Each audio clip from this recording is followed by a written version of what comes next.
ውድ ቻናላችን ቤተሰቦች እንኳን ወደ ቻናላችን በደህና መጣችሁ። ዛሬ የጨዋታ ቀን ነው። በሊግ ካፕ አራተኛ ዙር ጨዋታ ሊቨርፑል ከክሪስታል ፓላስ በአንፊልድ የሚገናኙ ይሆናል። ምሽት 4:45 ላይ የዚህን ጨዋታ ማች ፕሪቪው ወይም ደግሞ ቅድመ ጨዋታም ይዤላችሁ መጥቻለሁ። እስከ መጨረሻው ደቂቃ ድረስ አብራችሁን ቆይታችሁ እንድትከታተሉትን በአክብሮት ጋብዛለሁ።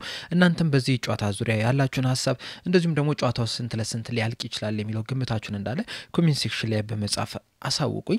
ሰብስክራይብ፣ ላይክ፣ ሼር ያደርጋችሁ የቻናሉ ቤተሰብ እንድትሆኑ በአክብሮት ጠይቃለሁ። ወደ ሁለተኛው ቻናላችን እየሄዳችሁ ፕሮግራሞችን እየተከታተላችሁ ሰብስክራይብ፣ ላይክ፣ ሼር እንድታደርጉ ከወዲሁ በአክብሮት እጠይቃለሁ። አሁን በቀጥታ ወደ ጨዋታው የምንገባ ይሆናል። ዛሬ ምሽት 4:45 ላይ በሊግ ካፕ ወይም ደግሞ በኤኤፍኤል ካፕ የአራተኛ ዙር ጨዋታ ሊቨርፑል ከክሪስታል ፓላስ ጋር የሚገናኝ ይሆናል። በዚህ ጨዋታ ላይ እንግዲህ አንዳንድ ተጫዋቾች በጉዳት ምክንያት ይህ ጨዋታ የሚያመልጣቸው ይሆናል። በሊቨርፑል በኩል እንግዲህ በእርግጠኝነት የዛሬው ጨዋታ የሚያልፋቸው 5 ተጫዋቾች አሉ።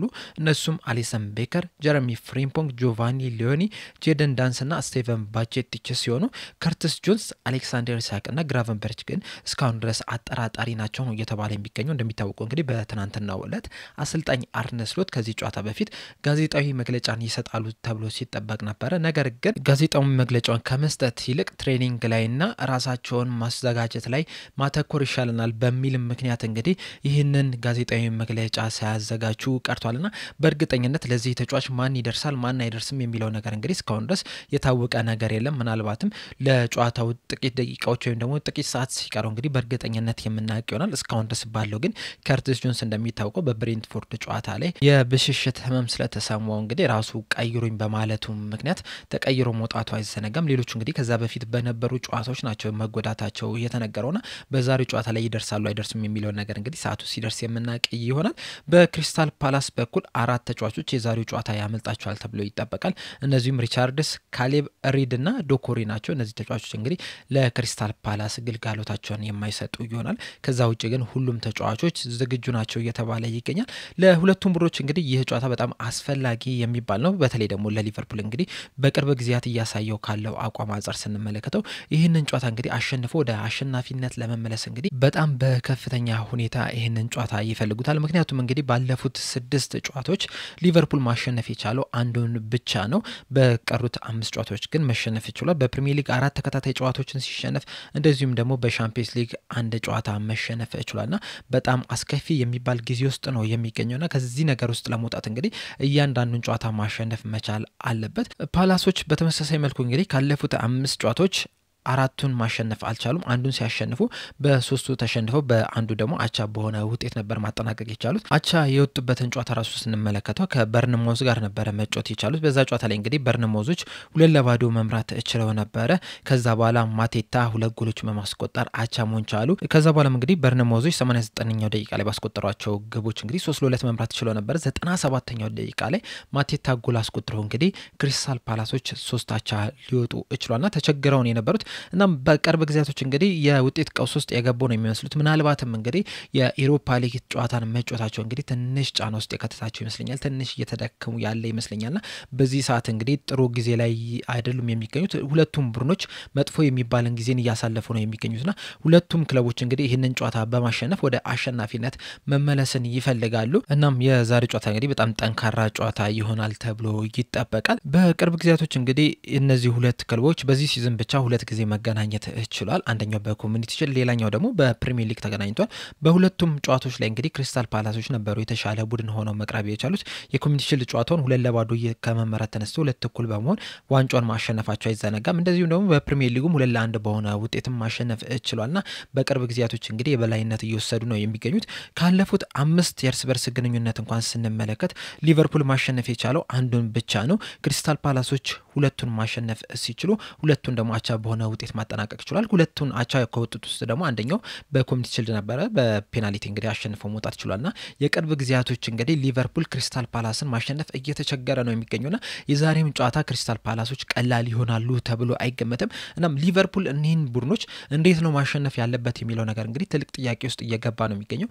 በተለይ ደግሞ ያለፉትን ከነዚህ ካለፉት 6 ጨዋታዎች 5ቱን ተሸንፏል ብያቸዋለሁና 5ቱም የተሸነፉበትን መንገድ ስንመለከት እንግዲህ በተመሳሳይ አይነት መልኩ ነው የተሸነፈውና ለነዚህ ሽንፈቶች ምላሽ አግኝቷል የሚለው ነገር እንግዲህ በዛሬው ጨዋታ ላይ ልንመለከት የምንችልበት እድል አለን። ምክንያቱም እንግዲህ ከብሬንትፎርድ ጨዋታ በኋላ እንግዲህ አሰልጣኝ አርነ ስሎትም ሌሎችም ተጫዋቾችም እንደዚህም ደጋፊዎችም ፐንዲቶችም እንግዲህ ሲናገሩት የነበረ ተመሳሳይ ነገር ነበር። እሱ ምንድነው የእጅር ወራ ላይ ችግር አለብን፣ የቆመ ኳስ አጠቃቀም ላይ ችግር አለብን፣ ካውንተር አታክ ላይ ችግር አለብን። በብሬንትፎርድ ጨዋታ ላይ ደግሞ ከተቆጠሩ 3 ግቦች ሁለቱ የተቆጠሩት በእንደዚህ አይነት መልኩ ነው የነበሩና ለነዛ አይነት አጮት መፍትሄ አግኝቷል የሚለው ነገር እንግዲህ በጣም ትልቅ ጥያቄ ነው። በእርግጥ ፌዴሪኮ ኬዛ ከዚህ ጨዋታ በፊት እንግዲህ አንድ የሰጠው አስተያየት አለ። እሱ በሰጠው አስተያየት ምንድነው ያለው? ክሪስታል ፓላሶች ልክ እንዳለፉት ጨዋታዎች ተመሳሳይ አይነት አጮትን ይዘው ሊመጡ የሚችሉበት እድል የሰፋ ነውና እንደዛ አይነት አጮት ይዘው የሚመጡ ከሆነ እኛም ለዛ ነገር ዝግጁ ነን ምላሽ ለመስጠት የሚለን አስተያየትን ሰጥቷልና በትክክልስ መፍትሄውን አግኝተውታል የሚለው ነገር እንግዲህ መታየት ያለበት ጉዳይ ይመስለኛል። ምክንያቱም ከዚህ ጨዋታ በኋላ እንግዲህ በጣም ከባባር ጨዋታ ከፊታችን ይኖራልና የዛሬን ጨዋታ አሸንፈ ለቀጣይ ጨዋታዎች ራስ ላይ ኮንፊደንስ መጨመር ያስፈልጋል። ምክንያቱም ቀጣይ እንግዲህ የምናገኛቸውን ጨዋታዎች ስንመለከት አስቶን ቪላ በፕሪሚየር ሊጉ፣ ሪያል ማድሪድ በሻምፒየንስ ሊጉ እንደዚሁም ደግሞ ማንቸስተር ሲቲን በፕሪሚየር ሊጉ ነው የምናገኘውና እነዚህ 3 ጨዋታዎች በጣም ከባድ ናቸው።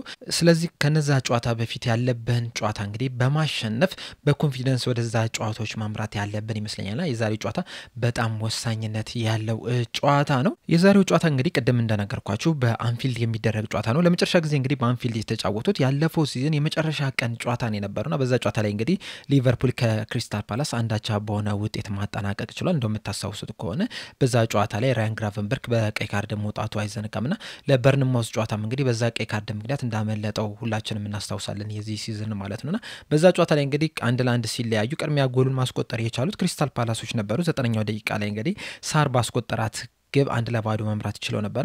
ሊቨርፑሎች እንግዲህ ያቻነቷን ግብ ያገኙት 84ኛው ደቂቃ ላይ ነበርና ሲቸገሩ ነበር። በእርግጥ ጨዋታውን በደንብ መቆጣጠር ይችላል ነበር። ነገር ግን ደግሞ የክሪስታል ፓላስ ይሄ መከላከል ጥንካሬ እንግዲህ ሊቨርፑልን እንዲቸገር አድርጎታል። ሙከራቸውን ራሱ ስንመለከት የዛ ጨዋታ ላይ ሊቨርፑል 14 ሙከራ ማድረግ ይችላል ነበር። 3ቱ ብቻ ነበሩ ኦን ታርጌት መሆን የቻሉት። ክሪስታል ፓላሶች በአንጻሩ ግን 8 ሙከራዎችን አድርገው ከ8ቱ 5ቱ ኦን ታርጌት ነው የነበሩትና ሊቨርፑል ምን ያህል በዛ ጨዋታ ላይ እንደተቸገረ እንግዲህ የሚያሳይ ይመስለኛል። ክሪስታል ፓላሶችን በጣም ጠንካራ መከላከልን ከዛ ደግሞ በካውንተር አታክ የሚሄዱት አኬድ ደግሞ ሊቨርፑልን ሲፈትን የነበረ ጨዋታ ነው። ዛሬም እንግዲህ እንደዚህ አይነት ተመሳሳይ ነገርን የምንመለከት ይመስለኛል። ኳሱን ለሊቨርፑል ይለቁና ከዛ በጣም በጥብቅ መከላከል ይጫወታሉ። ከዛ ባገኙት አጋጣሚ ሁላ በረጅም ኳስ የሚሆን በካውንተር አታክ የሚሆን በቆመ ኳስ የሚሆን እንግዲህ ሊቨርፑልን ያጠቃሉ ተብሎ ይጠበቃልና ለዛ ነገር እንግዲህ ዝግጁ መሆን መቻል አለብን። ሌላኛው በዚህ ጨዋታ ላይ እንግዲህ በዋነኝነት መነሳት ያለበት ምንድነው ሊቨርፑል ምን አይነት ቋሚ 11ን ይዞ ይገባሉ? አሰልጣኝ አርነ ስሎት ለዚህ ጨዋታ ማንን ነው ይዘው የሚገቡት የሚለው ነገር እንግዲህ ትልቅ ጥያቄ ነው። ምክንያቱም እንግዲህ በዚህ ሲዝን ብዙ ነገሮችን እየተመለከተን ነው የምንገኘው። ከቋሚ 11 ውስጥ ያን ያህል የሚያረካ እንቅስቃሴን እያደረጉ አይደለም የሚገኙትና በዛሬው ቋሚ 11 ውስጥ ማንን ያሰልፋሉ ማንን ያሳርፋሉ የሚለው ነገር እንግዲህ በደንብ መመልከት ያለብን ነገር ነው።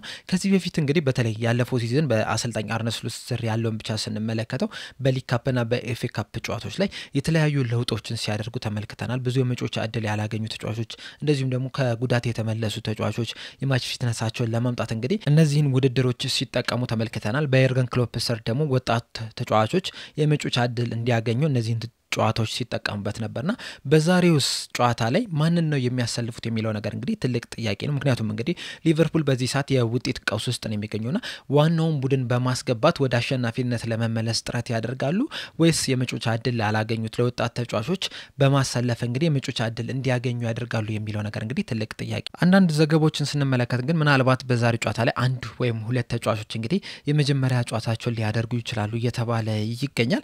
እንግዲህ የምንመለከት ይሆናል ማታ ላይ ማንን ያሰልፋሉ የሚለውን ነገር። የኛን ግን ግምታችንን ስናስቀምጥ በመጀመሪያ የምንመለከተው በበረኛ ነው። ይህን ሰሞን እንግዲህ በተለይ ትናንትናና ዛሬ እንግዲህ የተለያዩ መረጃዎች እየወጡ ነው የሚገኙት። በዛ መረጃ መሰረት እንግዲህ ምናልባትም የሊቨርፑል 3ኛ ግብ ጠባቂ የሆነው ፍሬዲ ውድማን የመጀመሪያ ጨዋታውን ሊያደርግ ይችላል እየተባለ ይገኛል። እሱም እንግዲህ በዚህ ዙሪያ በሰጠው አስተያየት ምንድን ያለው ህልሜ ለሊቨርፑል መጫወት ነው፣ አምቢሽኔም ለሊቨርፑል በመጫወት ምርጥ ብቃቴን ማሳየትም ጭምር ነው። በዛሬው ጨዋታ ላይ ደግሞ ምናልባትም እድል ሊሰጠኝ ይችላል ብዬ እጠብቃለሁ። ውሳኔውን የሚወስኑት አሰልጣኙ ናቸው።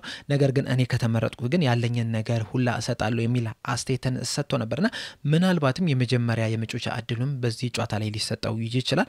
በተለይ ደግሞ አሊሰን ቤከር ከተጎዳ በኋላ እንግዲህ ያሉትን እንዳለ ጨዋታዎች ማማርዳሽቪሊ ነበር ሲጀምር የነበሩና ለሱም እረፍት ለመስጠት እንደዚሁም ደግሞ ለውድማንም እንግዲህ የመጮቻ እድል ለመስጠት ይህንን ጨዋታ ሊጠቀሙበት ይችላሉ እየተባለ ይገኛልና በበረኛ ላይ እሱ ይጀምራል ተብሎ ይጠበቃል።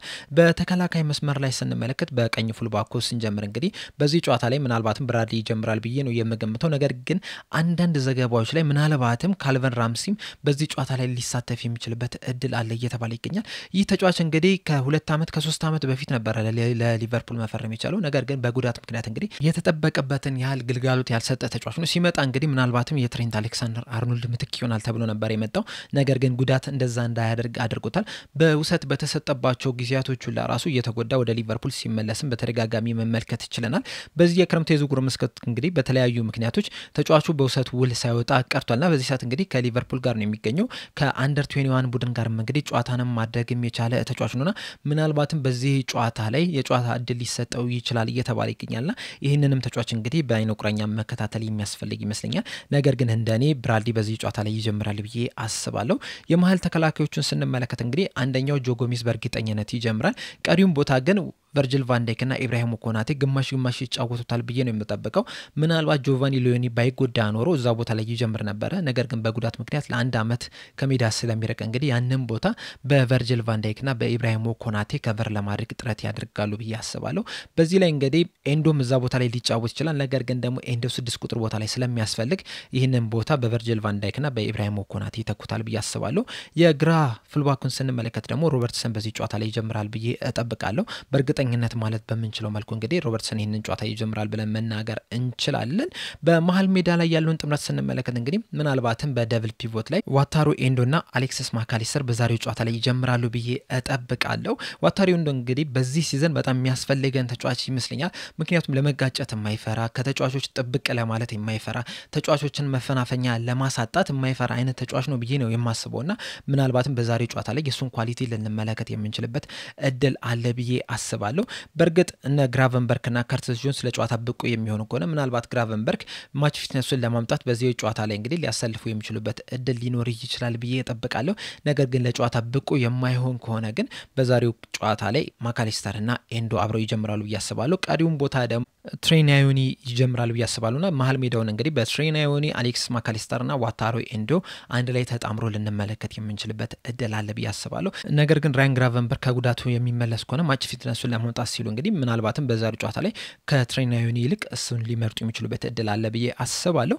የፊት ለፊት መስመሩን ስንመለከት እንግዲህ ቀኝ ክንፍ ላይ ፌዴሪኮ ኬዛ፣ ግራ ክንፍ ላይ ሪዮ እንጉሞሃ እንደዚሁም ደግሞ 9 ቁጥር ቦታ ላይ ዩጌ ኤኪቲኬ ሊጀምሩ የሚችሉበት እድል አለ ብዬ እጠብቃለሁ። ምናልባት 9 ቁጥር ቦታ ላይ እንግዲህ አሌክሳንደር ኢሳቅ ለጨዋታው ብቁ የሚሆን ከሆነ ጨዋታው ላይ እንዲሳተፍ ሊያደርጉ ይችላሉ። ካልሆነ ግን እነዚህ ሶስት ተጫዋቾች የፊት ለፊት መስመሩን እየመሩ እንመለከታለን ብዬ አስባለሁ። በዚህ ጨዋታ ላይ እንግዲህ አንድ ማንሳት ያለብኝ ነገር ቢኖር ምንድነው በሙሉ ቋሚ 11ቸው ወይም ደግሞ በጠንካራው ቋሚ 11ችን እንግባ የሚሉ ከሆነ አሰልጣኝ አርነ ስሎት በዚህ ጨዋታ ላይ መሐመድ ሳላህን ማየት አልፈልግም። ምክንያቱም እንግዲህ መሐመድ ሳላህ በዚህ ሰዓት ቢያንስ ምርጥ ብቃቱ ላይ አይደለም የሚገኘው። ከዛ ውጪም ደግሞ ያን ያህል ተጨማሪ ግልጋሎትን እየሰጠ አይደለም የሚገኙና ሊቨርፑል በዚህ ሰዓት ደግሞ አንዱ የሚጠቃበት ነገር ቢኖር ምንድነው በካውንተር አታክ ነውና በካውንተር አታክ የምትጠቃ ከሆነ ደግሞ ሁሉም ተጫዋቾች ወደ ኋላ እየተመለሱ ወደፊት እየሄዱ እንግዲህ ተከላካዮችን ሊያግዙ ይገባልና ያንን ነገር ደግሞ ከመሐመድ ሳላህ የምናገኝ አይመስለኝም። ስለዚህ በሱ ፋንታ እንግዲህ ሌሎች አማራጮችን መጠቀም ያለብን ይመስለኛል።